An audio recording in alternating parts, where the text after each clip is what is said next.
Hello, what's up guys? Welcome back to Goodberg Production. I'm here, your boy Plan Motive, giving you guys another reaction video. And this time I'm going to talk about Drained by Aracid of Dugma Rappers official music video. I-like muna natin yan guys at mag-subscribe tayo sa Dugma Rappers.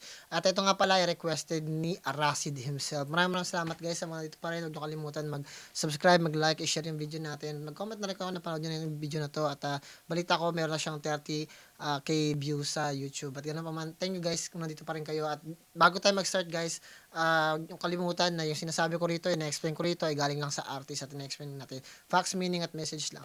Ganun pa man, tuloy-tuloy ang reaction video natin. Pero bago ang lahat, bigay ko muna yung pedigree ko, music producer in California, mga audio engineer at the same time, master hypnotherapist, master practitioner. Gawin natin guys, Dugma Rappers, Drained by Aracid. Let's get it!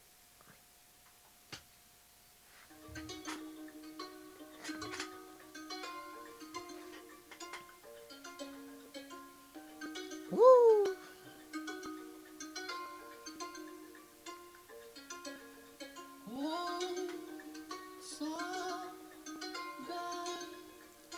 Drain, kumbaga, side ka na.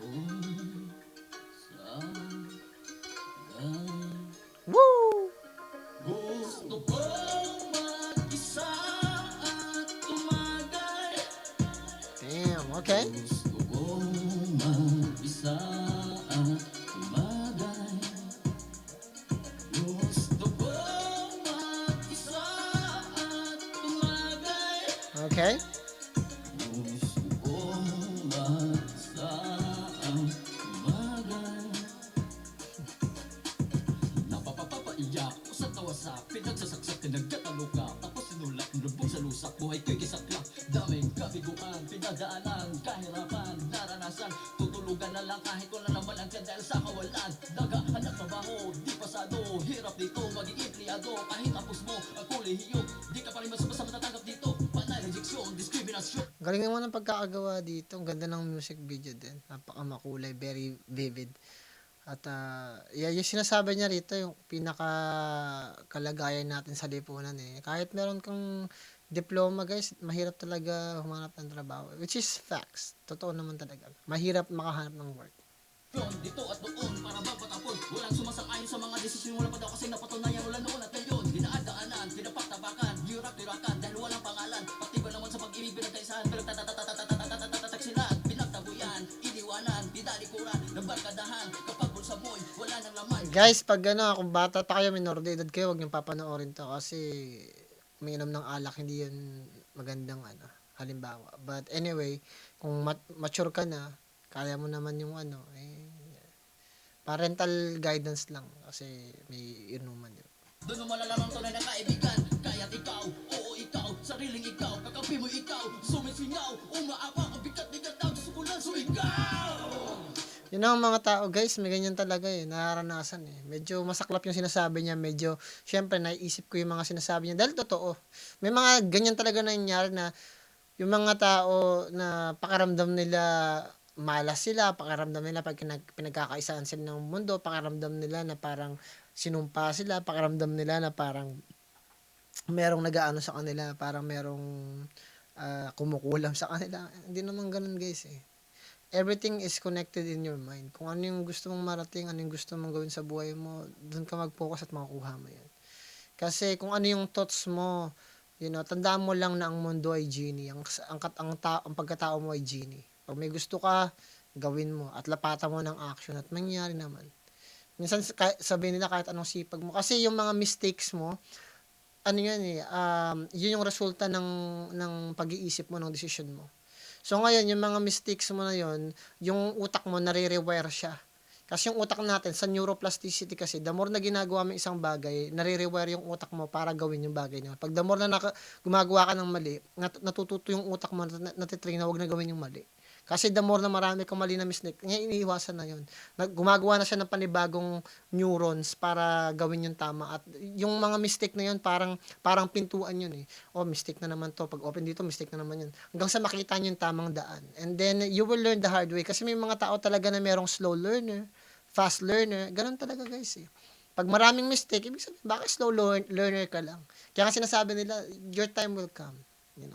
Tuloy natin. Kailangan mo lang magkaroon ng faith. At take ka lang ng risk.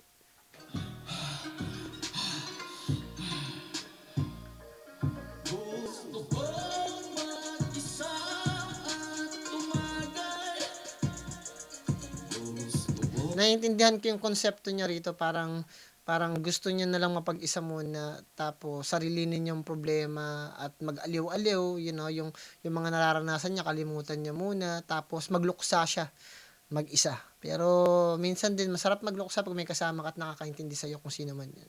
Kaya minsan napakaimportante, especially 'pag lalaki ka na meron kang kaibigan.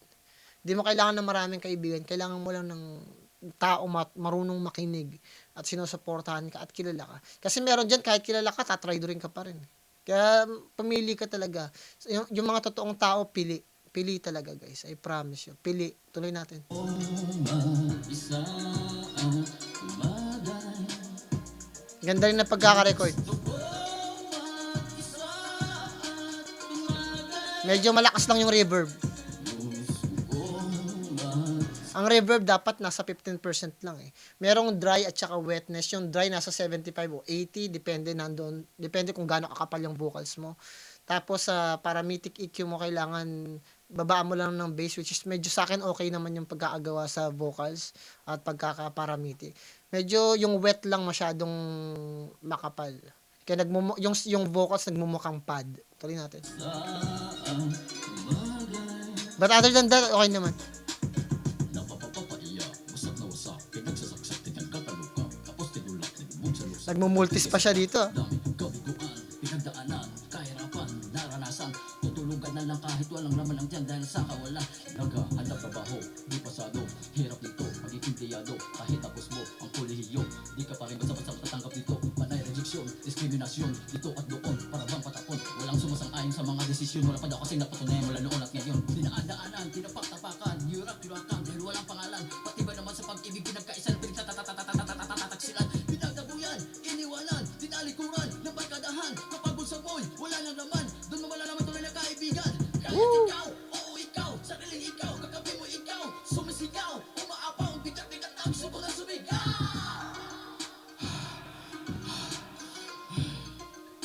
Tambay. Gusto ko mag-isa at tumagay. Gusto ko mag-isa at tumagay. Gusto ko. Yan pag ganyan guys, syempre nakikita ko yung passion dito ni Aracid, yung effort niya, yung nakita ko. Pero yung pinaka-mensahe dito talaga ng kanta alam ko yung mensahe doon parang para sa sarili niya. He's so tired of this life. He's so tired of the problem, sa mundo.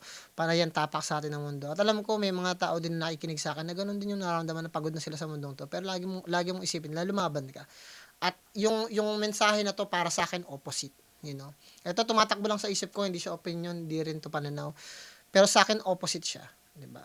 Parang ang tingin ko rito sa music video na to pag may problema ka at gusto mong tumagay, maghanap ka mismo ng makakausap mo. Because no man is an island. Maghanap ka ng taong nakakaintindi sa'yo. At ang buhay mo, mahalin mo siya. Kasi minsan lang tayo mabubuhay. Maniniwala ka 2 days from now, you're done. Magulat ka na lang, 35 ka na. 40 ka na. Wala ka pa rin natatapos, wala ka pa rin napundar. Yun ang pinakamasakit doon. Tuloy tayo. Kasi depression yan guys